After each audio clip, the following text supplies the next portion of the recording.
ආයිබෝවා අදත් ඔයගොල්ලෝ එකතු වෙලා තියෙන්නේ travel with chef සමගින්. ඉතින් මගේ channel එකට ඔබ සාදරයෙන් මම පිළිගන්නවා. අද මම ඔයගලන්ට කියලා දෙන්න හදන්නේ රෙස්ටොරන්ට් එකේ හදන විදියට ගෙදර ඉඳන් හදන්න පුළුවන් chicken කොත්තුවක්. හැබැයි ඒකේ වෙනස තමයි ඔයගලන්ට තැටියක් නැතුව කොත්තු ගහන්න නැතුව මොකද ගෙදරදී හදන්නේ කොහොමද කියලා මේක. ඉතින් මම අද ඔයගලන්ට පෙන්නන්නම් මොනවද ඒවට අවශ්‍ය අමුද්‍රව්‍ය කියලා. අපි බලමු.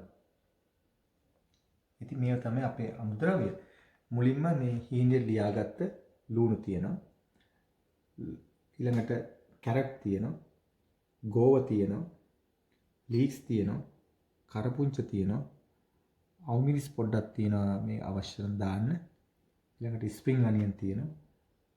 ලුණු තියෙනවා. කහ තියෙනවා. කෑලි මිරිස් තියෙනවා. ඊළඟට අපිට අවශ්‍ය වෙන බිත්තරයක්.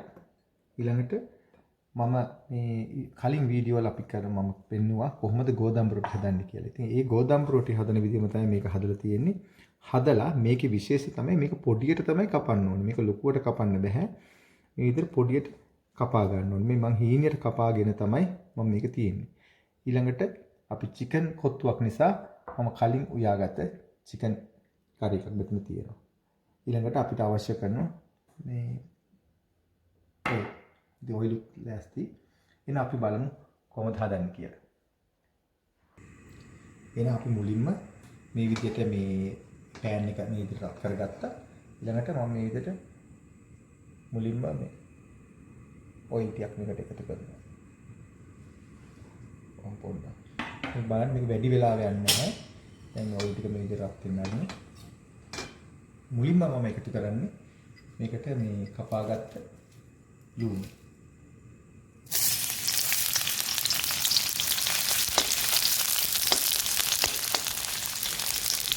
මේක පොඩ්ඩක් මේ පාට වෙන්න මේක ටිකක් බැදෙන්න ආරම්භ වෙනවා.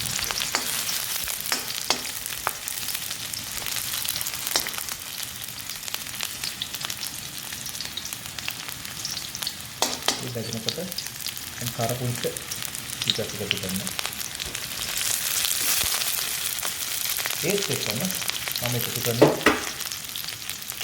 බිත්තර.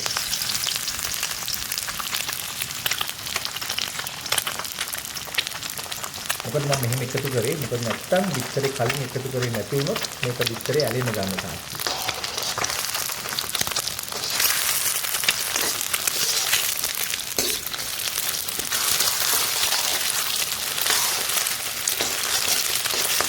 ඊළඟට මම එකතු කරන්නේ මේ හීනෙට කපාගත්ත මේ ගෝවා.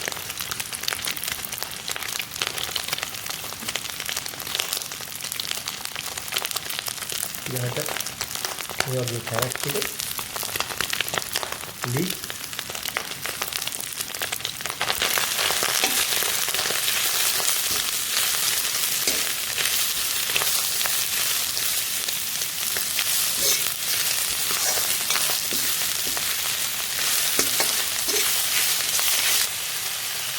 මේ විදිහට බෙදන ගමන් ඊට පස්සේ මම දානවා මේ අවුමිරිස් ටික.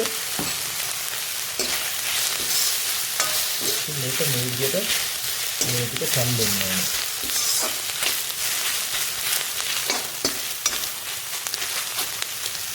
ඊට පස්සේ මට පුළුවන් මේ ලාම ලුණු ටිකක් එකතු කරගන්න. ලුණු ගොඩක් දාන්න අරගයි. මොකද හැම එකටම ලුණු තියෙන නිසා මේ චිකන් කරි එකේ.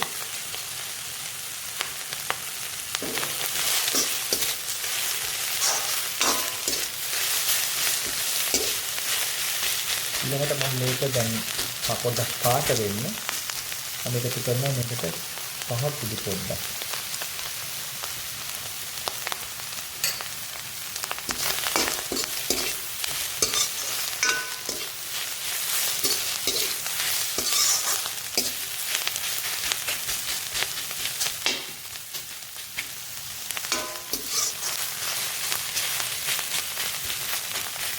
ඉතින් මේ විදිහට මේක පිටින ගමන් ඊළඟට අපි ලෑස්ති කරගන්නවා අපේ මේ කපාගත්ත කොත්තු රොටි ටික.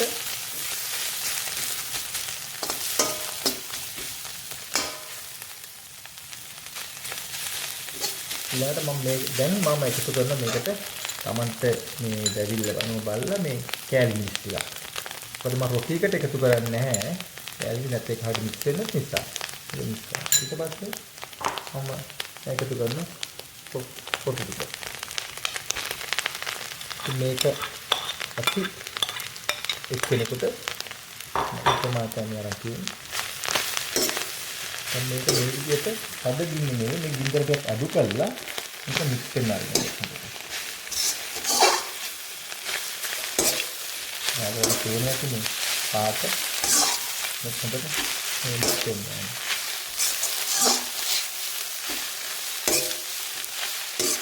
මේක කවලම් කරලා මික්ස් කරගන්න.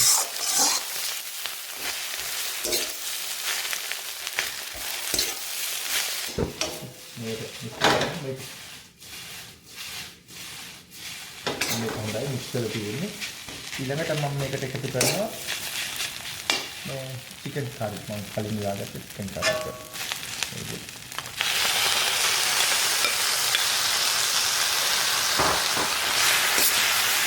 පස්සේ මේ ගින්දර අඩු කරලා මට කියන්නේ ගින්දර අඩු කරන්න. ගින්දර අඩු කරලා මේකට අන්න ගන්න චිකන් කාරි ටික මේ හැන්දෙන් පොඩි කරන්න.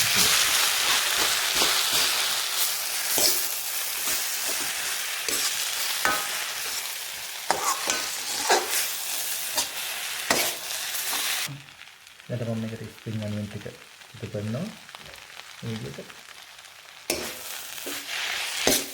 මේක ගොඩක් බේලන්නත් එපා. මේ තියෙන මොයිස්චර් එකෙන් මේක දැන් මේකෙන් බාගන්න.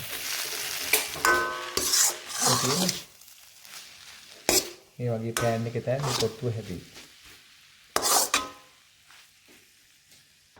ඉතින් මම මේ විදිහට බලන්න හොඳට කළා තියෙනවා. දැන් මම මේ විදිහට ප්ලේට් එකක් කරගමු. මේ විදිහට මෙහෙම ලස්සනට මේක මේ ප්ලේට් කරගත්තා.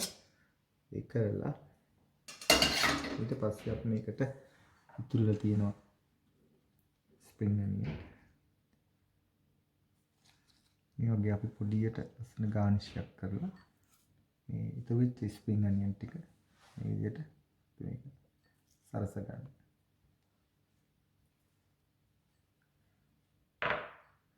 ඉතින් මෙන්න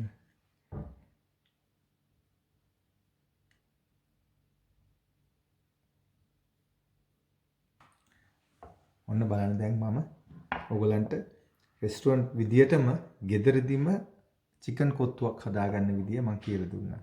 දැන් ඔයාලා පේන ඇති කොච්චර ලස්සනද කියලා. ඉතින් ඔයගලන්ට පුළුවන් මේ විදියටම දැන් මම ගන්න විදියටම ඔයගොල්ලෝ try කරලා බලන්න. ඉතින් සමහරලාට රොටි නැති වෙන්න පුළුවන්. ඉතින් ඔයගොල්ලෝ දන්න පාවිච්චි කරන රොටි වර්ග තියෙන තේ එහෙම හදලා හරි මේ විදිහට හදාගන්න පුළුවන්. ඉතින් චිකන් කොත්තු එක් කොත්තු ඉතින් වගේ කොත්තු වර්ග ගන්නවක් තියනවාද? ඉතින් මේ එක්තරා ක්‍රමයක් මම ඔයගොල්ලන්ට හදන විදිය කියලා දුන්නා. ඉතින් ඔයගොල්ලෝ මේ ගැන try කරන්න හදන්න. අදලා මොන හරි ගැටලුවක් තියෙනවා නම් අපේ Facebook පිටුව තියෙනවා travel with chef. ඉතින් ඒකට කමෙන්ට් එකක් දාන්න. ඒ වගේම ඔයගොල්ලන්ට යම් කිසි දෙයක් ගැටලු තියෙනවා නම් තවත් අලුත් දේවල් ඔයගොල්ලන්ට ඉගෙන ගන්න තියෙනවා නම් ඒකත් අපේ Facebook පිටුවට සඳහන් කරන්න පුළුවන්. ඉතින් නැවතත් මෙවැනිම ලස්සන වීඩියෝ එකකින් හමු වෙනතුරු ඔබට සුබ දවසක්. ආයුබෝවන්.